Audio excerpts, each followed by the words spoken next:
Bonjour à tous et bienvenue sur notre chaîne. Aujourd'hui, nous plongeons dans la vie fascinante et mystérieuse d'Edgar Cayce, l'un des médiums les plus documentés du XXe siècle, souvent surnommé le prophète endormi. Préparez-vous à un voyage incroyable entre médecine alternative, prophétie troublante et spiritualité profonde. Qui était vraiment Edgar Cayce? Né en 1877 dans une ferme du Kentucky, il était un homme simple, profondément religieux, qui n'a jamais dépassé le niveau de l'école primaire. Rien ne le prédestinait à devenir une figure aussi énigmatique. Pourtant, dès son plus jeune âge, des événements étranges ont jalonné sa vie. Il disait pouvoir parler avec son grand-père décédé et mémorisait des livres entiers simplement en dormant dessus. Mais ce n'était que le début. Le tournant de sa vie a eu lieu à l'âge de 21 ans. Atteint d'une laryngite sévère qui le laissa aphone pendant près d'un an, aucun médecin ne parvenait à le guérir.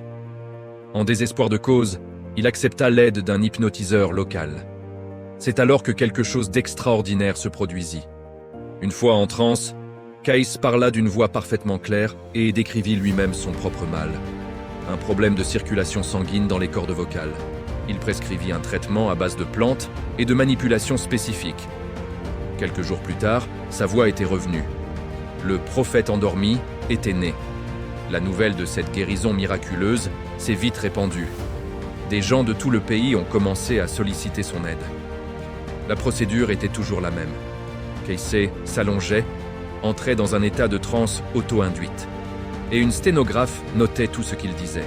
Dans cet état, il semblait avoir accès à une connaissance universelle, qu'il appelait les annales akashiques.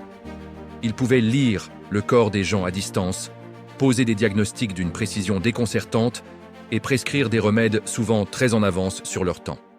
Il a réalisé plus de 14 000 lectures au cours de sa vie, qui sont aujourd'hui conservées et étudiées par l'Association for Research and Enlightenment, ou ARI, qu'il a fondée en 1931. Ces lectures ne se limitaient pas à la santé. Elles abordaient des sujets incroyablement variés. La réincarnation, l'histoire de civilisations perdues, comme l'Atlantide, des prophéties sur l'avenir, la nutrition, la méditation et même la géologie. Parlons de ces diagnostics médicaux.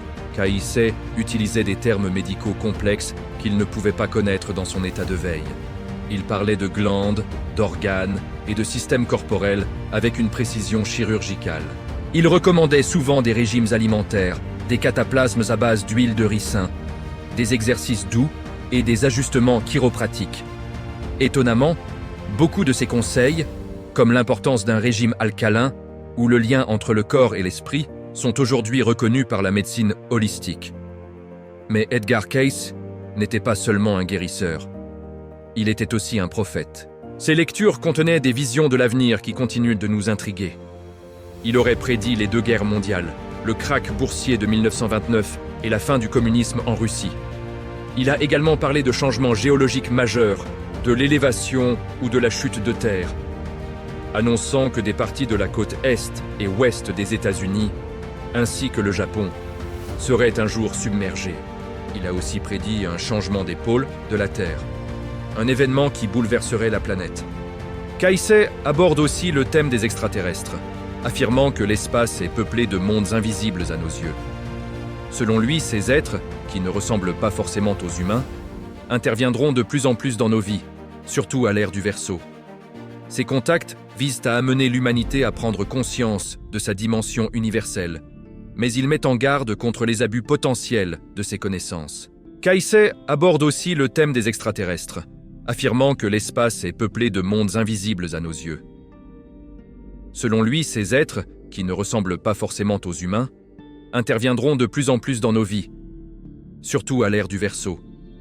Ces contacts visent à amener l'humanité à prendre conscience de sa dimension universelle, mais il met en garde contre les abus potentiels de ces connaissances. Bien sûr, toutes ces prophéties ne se sont pas réalisées à la date annoncée, ce qui pousse les sceptiques à douter de leur validité. L'un des concepts les plus fascinants abordés par Cayce est celui de la réincarnation. Pour lui, nos vies actuelles sont le résultat de nos actions dans des vies antérieures. Il effectuait des lectures de vie où il décrivait en détail les existences passées des personnes, expliquant comment ces expériences influençaient leur santé, leurs relations et leur personnalité aujourd'hui. Ces récits étaient souvent d'une richesse incroyable, transportant les gens dans l'Égypte ancienne, à l'époque de la Rome impériale, ou même sur le continent perdu de l'Atlantide. Ah, l'Atlantide. C'est un thème récurrent dans les lectures de Caius. Il a décrit une civilisation technologiquement très avancée, qui aurait abusé de cristaux d'énergie surpuissants, provoquant leur propre destruction. Selon lui, les âmes des Atlantes se réincarneraient aujourd'hui pour faire face à des défis similaires liés à la technologie et au pouvoir. Une idée qui fait réfléchir, n'est-ce pas? Malgré ses dons extraordinaires, Edgar Cayce est resté un homme humble toute sa vie. Il ne s'est jamais enrichi grâce à ses lectures, vivant modestement des dons de ceux qui l'aidaient. Il se voyait simplement comme un canal, un instrument au service d'une force supérieure. Il insistait toujours sur l'importance de la croissance spirituelle, de l'amour du prochain et du service désintéressé. Son message central était « L'esprit est la vie, le mental est le constructeur, le physique est le résultat ». Cependant, le travail de Cayce n'était pas sans danger pour lui. Donner plusieurs lectures par jour l'épuisait physiquement et mentalement. Il avait lui-même reçu un avertissement dans l'une de ses propres lectures.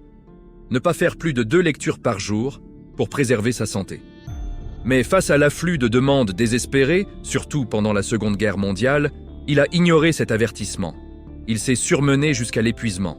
En 1944, sa santé a décliné rapidement.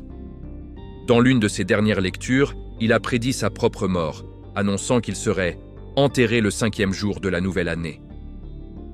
Edgar Cayce est décédé le 3 janvier 1945. Alors, que retenir d'Edgar Cayce? Était-il un véritable prophète, un pionnier de la médecine holistique, ou simplement un homme avec une imagination débordante et un subconscient surdéveloppé? Les sceptiques soulignent le manque de preuves scientifiques tangibles et le caractère invérifiable de beaucoup de ses affirmations, notamment sur l'Atlantide et la réincarnation. Pour ses partisans, les milliers de cas documentés de guérison et d'informations précises parlent d'eux-mêmes. Ce qui est certain, c'est que l'héritage d'Edgar Cayce est immense. Il a ouvert la voie à une nouvelle compréhension de la conscience, du lien entre le corps et l'esprit, et de la spiritualité. Ses enseignements continuent d'inspirer des millions de personnes à travers le monde à chercher une vie plus saine, plus équilibrée et plus spirituelle. Quelle que soit votre opinion, l'histoire d'Edgar Cayce nous pousse à nous interroger sur les limites de notre connaissance et les mystères de la conscience humaine. Et vous, que pensez-vous de tout ça? Croyez-vous à ces dons ou restez-vous sceptique? Partagez vos réflexions dans les commentaires. J'ai hâte de vous lire. Merci d'avoir regardé cette vidéo jusqu'au bout. Si ce voyage dans le mystère vous a plu, n'oubliez pas de laisser un pouce bleu, de vous abonner à la chaîne et d'activer la cloche pour ne rien manquer de nos prochaines explorations. À très bientôt.